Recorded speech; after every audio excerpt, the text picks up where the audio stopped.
Y bueno, estamos casi entrando al 2 de octubre, ya sé que hoy es 1 de octubre, pero ya vamos a entrar a este aniversario número 74 de esta matanza del movimiento estudiantil, de las Olimpiadas, de los Juegos Olímpicos del 68, aquel 2 de octubre que nunca nadie va a olvidar y que nos sigue doliendo a todos, aunque no lo vivimos. Nos sigue recordando pues una triste historia y siguen pasando cosas que pues muy similares, con matanzas muy similares, con jóvenes, con, no sé. Estudiantes. Estudiantes, exactamente. Y que bueno, hoy por eso les quise traer un poquito, antes de entrar de lleno a este 2 de octubre, en el que mañana pues vamos a estar ya viviendo esta manifestación pacífica, esperemos, sobre, pues recordando a estos jóvenes y esa noche. Y entonces hoy les quise traer esto, que es de qué se trata la Plaza de las Tres Culturas. Un poco de historia y un poco para que sepamos que no nada más tiene sangre plasmada en esta plaza. Entonces, bueno, empezamos. ¿Alguna tiene algo, un comentario? Te vi muy No, que justo eso. Estoy muy de acuerdo que el tema sea la plaza, porque es un lugar escalofriante. Yo he estado ahí en uno de estos recorridos que se hacen para conocer esas zonas y terminamos en el corazón de Tepito. Pero estás ahí y sí tiene una vibra porque estás viendo justo, ¿no? Estas tres estructuras y las tres con una historia increíble. Entonces sí es así de, ¡ay, güey! Exactamente. Bueno, más allá del dolor y pues sí, de la historia que vivimos hace 74 años, pues más bien quiero contarles un poquito de qué va esta Plaza de las Tres Culturas. Este lugar, pues como ya les digo, es tanto del México moderno como el prehispánico y el colonial. Por eso se llama de las tres culturas, porque hay monumentos arquitectónicos alrededor que prehispánicos, coloniales y de la época moderna, justamente. Este lugar es un islote al norte de nuestra ciudad, dentro del lago de Texcoco. En este se encuentra, pues esto, la Plaza de las Tres Culturas, y es un poco lo más significativo de la zona centro del Distrito Federal. La ubicación es sobre eje central y esquina con Flores Magón, en la colonia Unidad Habitacional Nonoalco, Tlatelolco, en la delegación Cuauhtémoc, en la Ciudad de México. Y la gente que vive por ahí también ha relatado vivencias espeluznantes, ¿no?, del tercer tipo, y que también, ¿no?, son gente que se apoya mucho y son muy solidarios, que a mí me ha tocado estar por allá. Ahora, en esta historia que les cuento, la cultura prehispánica está representada por una serie de pirámides y ruinas del pueblo mexica llamado Tlatelolca. En esta época, este lugar existía como un famoso mercado que abastecía todo tipo de mercancías que venían de Mesoamérica y lo llevaban a los habitantes del Valle de México. En esta misma historia, también decirles que en 1521, cuando acaba la última batalla contra los mexicas, Cuauhtémoc fue obligado a rendirse ante Cortés. Esto es pues totalmente histórico, y se estima que más de 40,000 indígenas fueron asesinados ese día. O sea que tenemos muchas otras matanzas además de las del 68. Exactamente, justo es lo que decíamos. O sea, ves las pirámides, la iglesia y este edificio que la verdad es, digamos, lo que menos historia tiene, pero la historia que tiene es de matanza. Exacto. Y justo ese asunto, que hay una historia sangrienta anterior. Desde el 1500, exactamente, ¿no?, desde la conquista. Y esto es la prehispánica, ¿no? La imagen anterior que veíamos era esta serie de pirámides. Después hay otro edificio que es de la cultura colonial. En esta conquista de los españoles, que ya decíamos hasta la independencia, hay un convento y el templo católico de Santiago, que es lo más representante de esta época colonial, de la conquista. Y ahí también se fundó el colegio de Santa Cruz de Tlatelolco, obviamente a cargo de evangelizadores españoles, Fray Bernardino de Sahagún y Juan de Zumárraga. Y eso es lo más representativo de esa etapa de la cultura colonial. Esas son imágenes del 68, de ese movimiento estudiantil. Y también vamos a decir que es de la cultura moderna, porque está simbolizada la cultura moderna por la torre de Tlatelolco, que antes era la sede de la Secretaría de Relaciones Exteriores, donde ahora se puede hacer este trámite del pasaporte, y hasta el año del 2005 fue la Secretaría de Relaciones Exteriores. Actualmente es la sede del Centro Cultural Universitario Tlatelolco y, por supuesto, Memorial del 68 de la UNAM, así como, bueno, edificios habitacionales. Hay un conjunto urbano que es el Nonoalco Tlatelolco, y algunas son obras del arquitecto Mario Panidarchi. Ahora que veíamos las imágenes, creo que es importante, y yo creo que esa es la reflexión desde hace un par de años, no, desde hace un año, es, perdón que me desvíe tantitito del tema, es, ¿qué hubiera pasado si... o sea, ¿qué hubiera si pasó lo que pasó y está pasando lo que está pasando con los 43 de Ayotzinapa? ¿Qué hubiera pasado si hubiéramos estado, digamos, en esa época? La conciencia, o sea, los medios, la conciencia, el músculo, digamos, ciudadano, derechos humanos, todo lo que está pasando ahora y que de pronto se desvirtúa por brotes de violencia, como lo hemos visto, pero o sea, qué diferente era este país entonces, que pasó prácticamente desapercibido tantos años y con los medios aquí no pasó nada. Y desgraciadamente todo ha cambiado, pero sigue sucediendo, como tú dijiste. O sea, es algo realmente muy desolador. Sí, que finalmente había manera de decir que no estaba pasando nada. Que se podía. ¿no? ¿No? Que las cosas que muchos saben, se saben por películas, se saben por... Muchos lo toman a leyendas urbanas, muchos los toman a que lo exageran y la realidad, ¿no? De lo que sucedió. Bueno, pues cuando decían que fueron nada más como 100 o 50 muertos, y cuando pues sabemos que la realidad fue pues, mucho más devastadora. Y además, aunque hubieran sido dos. No, por supuesto. ¿No? No, O sea, claro, con 43 nosotros estamos de verdad Exacto. muy conmovidos y más porque nos está tocando vivir esta etapa que es histórica y que en ese momento a mucha gente también le tocó este movimiento y tuvo la suerte, ¿no? De no estar en esta plaza, en ese lugar, en ese minuto y salir vivo, como ya lo comentábamos aquí antes de entrar al aire. Tenemos un columnista en Excelsior, Perillo, ¿cómo se llama? Marcelino Perillo. Marcelino Perillo, disculpe. Él es uno de nuestros columnistas y además le tocó vivir este movimiento estudiantil, estuvo ahí y grandes experiencias, afortunadamente vive para contar. Oye, hablando me gusta hablar de la plaza, ¿no? De las tres culturas y de lo que justo a nivel cultural generó el 68, que fue mucho, es decir, a nivel escultura, a nivel escritura, a nivel poesía, a nivel diseño, todos estos carteles que fueron muy famosos que se hicieron a partir del 68. Es bien interesante lo que se hizo a nivel literal artístico, partiendo del 68 y fue muy underground, porque no había forma de difundirlo, o sea, por censura y por herramientas, ¿no? Entonces hay mucho que apreciar a nivel artístico de 68.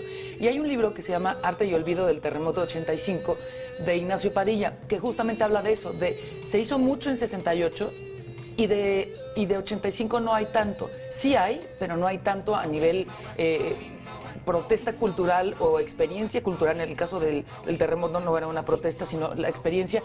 Hay menos, pero sí es interesante cuando una ciudad o un país se simbra, aparecen las manifestaciones artísticas. Y ahora tenemos también los de 43, tenemos los que han diseñado. A mí no me gusta mucho eso, ¿no? Pero el hecho de, ay, mira, la exposición de los rostros de los 43.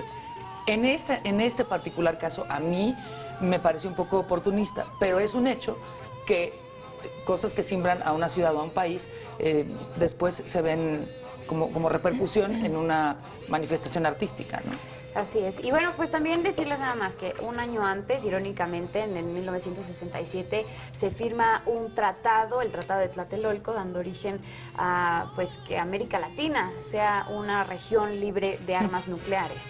Entonces, bueno, pues sí, un año antes, pues el diplomático mexicano Alfonso García Robles estaba firmando este Tratado de Tlatelolco y después sería galardonado con este Premio Nobel de la Paz en 1982.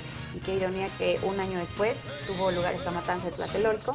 Y bueno, ya vamos con los últimos puntitos de esta Plaza de las Tres Culturas y decirles nada más, ¿no? En esta plaza, los monumentos que existen, está la zona arqueológica de Tlatelolco, frente a la iglesia de Santiago, que ya les decía, esta mezcla de culturas. Y hay una placa en recuerdo de esta matanza que también les comenté a manos de Hernán Cortés y en 1521. Y dice así: el 13 de agosto de 1521, heroicamente defendido por Cuauhtémoc, cayó Tlatelolco en poder de Hernán Cortés.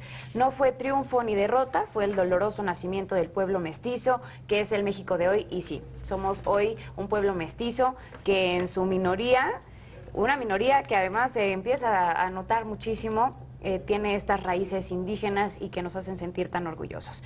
Además, en esta explanada hay un monolito en memoria a los fallecidos de esta matanza de 1968, que fue inaugurada en 1993 en conmemoración del 25 aniversario en ese entonces. Muestra también una imagen de palomas y debajo está la inscripción "Adelante". Y empieza una serie de, de oraciones sobre los estudiantes caídos en esta plaza en 1968. Se empieza a nombrar a las víctimas identificadas y a las no identificadas. También les dicen muchos otros compañeros cuyos nombres y edades aún no conocemos. Y esto es algo muy similar a lo que hacemos hoy, el pase de lista de los 43 desaparecidos. En ese entonces también se llamaba a lista, digamos, de una forma a las víctimas identificadas, y a los que no, también se les hacía un homenaje. Y al final de esta lista, el fragmento de un poema memorial de Tlatelolco de Rosario Castellanos. Échatelo. Por favor, tú, Mariana, No, tú tú. haces esta vocecita, por favor. Es que me parece siempre cursi leer, pero es que esto es un fragmento súper, súper fuerte, y es el fragmento que dice, el poema se llama Memorial de Tlatelolco y es nada más y nada menos que de Rosario Castellanos.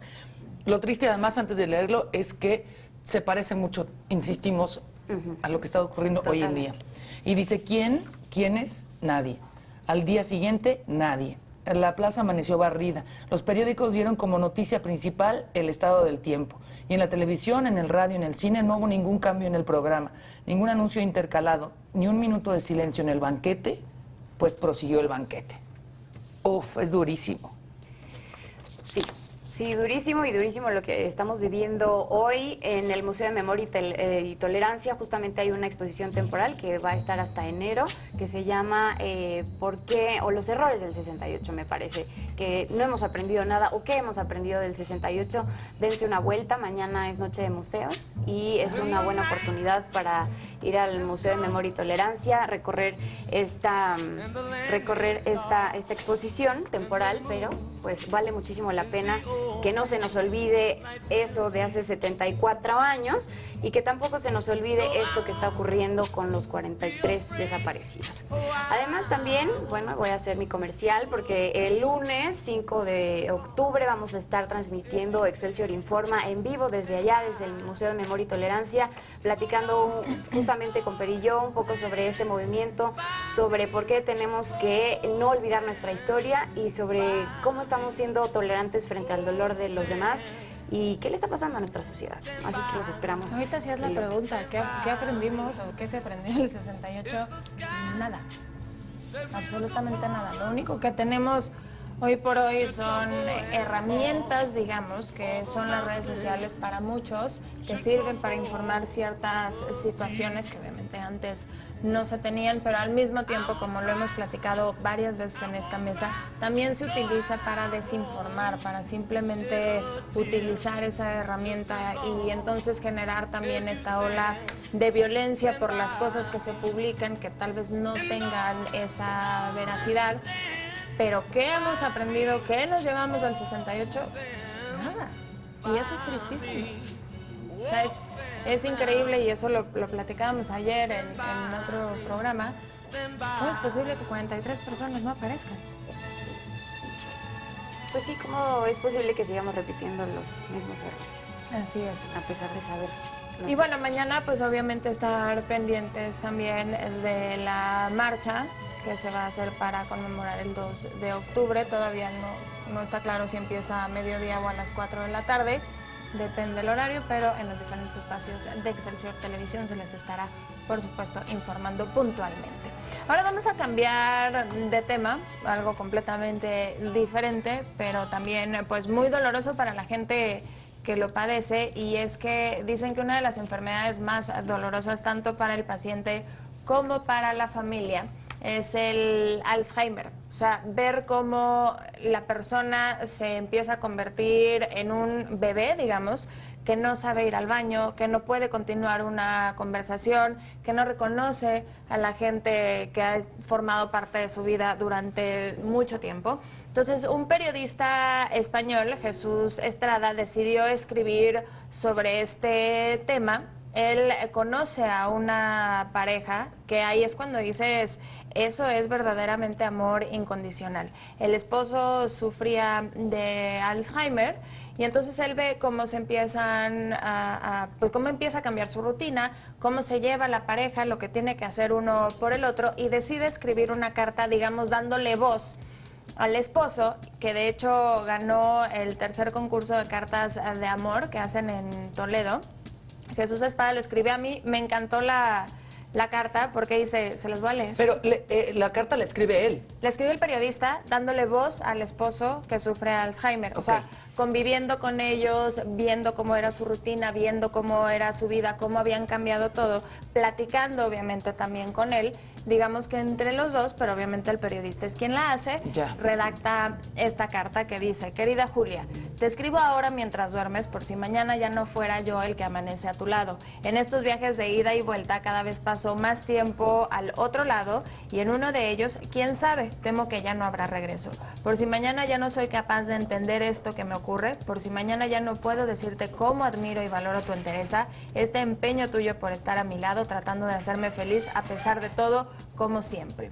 Por si mañana ya no fuera consciente de lo que haces, cuando colocas papelitos en cada puerta para que no confunda la cocina con el baño, cuando consigues que acabemos riéndonos después de ponerme los zapatos sin calcetines, cuando te empeñas en mantener viva la conversación aunque yo me pierda en cada frase, cuando te acercas disimuladamente y me susurras al oído el nombre de uno de nuestros nietos, cuando respondes con ternura a estos arranques míos de ira que me asaltan, como si algo en mi interior se rebelase contra este destino que me atrapa.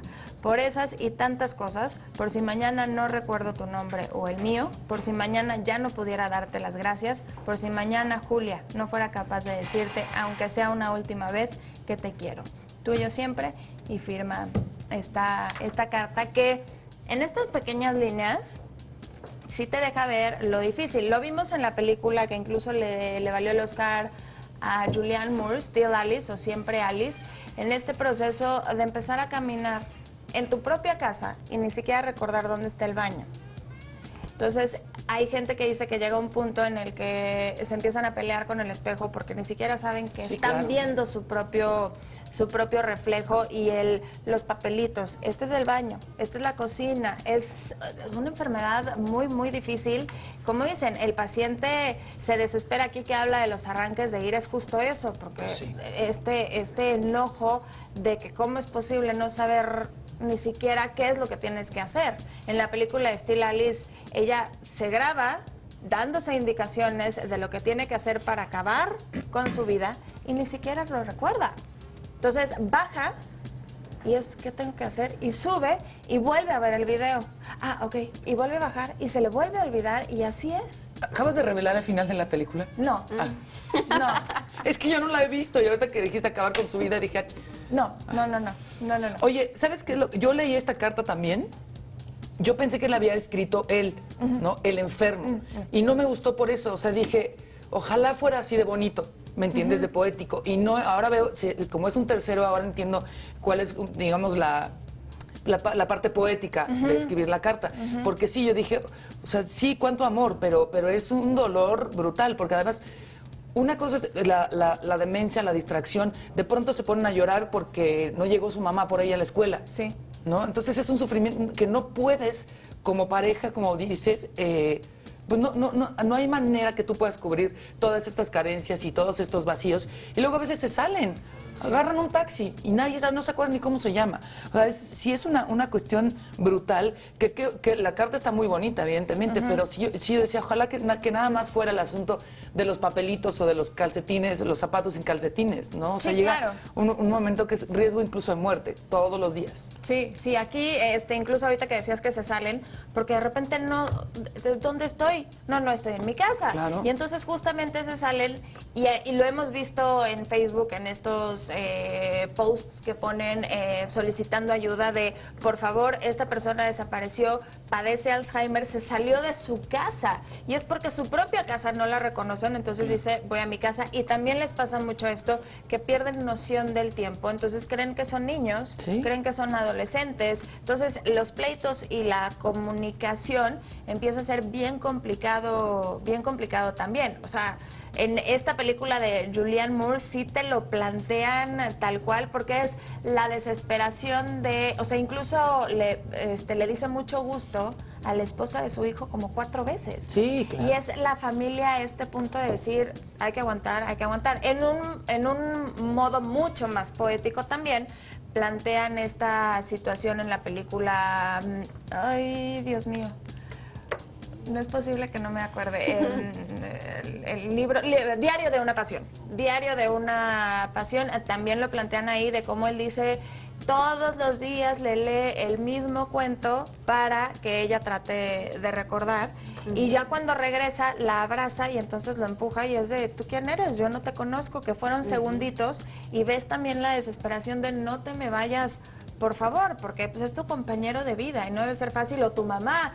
No debe ser fácil el saber que le tienes que llegar a decir a tu mamá, hola señora, mucho gusto, y ponerte a platicar como si fueran dos desconocidos. En esa película hay un fragmento que es muy conmovedor cuando le lleva a los nietos y le dice, ¿quiénes son tus nietos? Ay, son muy bonitos, como pues desconociendo a su propia familia y lo que dices, ¿no? Lo más complicado en una enfermedad se lo lleva la familia. Sí, y también obviamente por lógica el paciente, pero la familia también de aguantar estos Pues es que cambios. de una u otra forma el paciente no está, ¿no? Está ausente, está en otro lado, entonces de una u otra forma pues no sufre al grado de que tu familia está consciente y te ve sufrir. No, pero sí sufre. Esa es sí sufre porque a lo mejor no se da cuenta que no se da cuenta, pero de pronto es eso, o sea, esta angustia de no entiendo y quién eres tú. Y que mi abuela, que no murió de Alzheimer, pero alguna demencia senil muy grande, de pronto se veía al espejo y decía, Carmen, ella no se llamaba Carmen, se llamaba Rosa, decía, Carmen, ¿por qué? Porque le recordaba a una persona que se llamaba Carmen y se veía al espejo. Entonces, ay, no, o sea, ¿qué te pasa? Y entonces es la angustia, porque hay veces que es gradual, no es de un día para otro. Entonces, ese puente es muy angustioso. Y luego también, pues, las cosas físicas que no se ven en las películas, que de pronto, ¿sabes? Ahí está muy cañón. Sí, así es, pero bueno, ya aquí está esta carta que pues nos puede ser, aunque la haya escrito un tercero, a mí me conmovió como carta mucho. está linda. Sí, claro, el asunto de que este periodista Jesús Espada, convivió con este matrimonio y dio el resultado de esta carta porque finalmente era parte, lo bonito, digo, obviamente es lo que queda plasmado, de la convivencia que había entre ellos, y ahí dicen que en una enfermedad te das cuenta de los amigos y por supuesto del amor incondicional. Te invitamos a seguir cuestionando la información con los siguientes videos.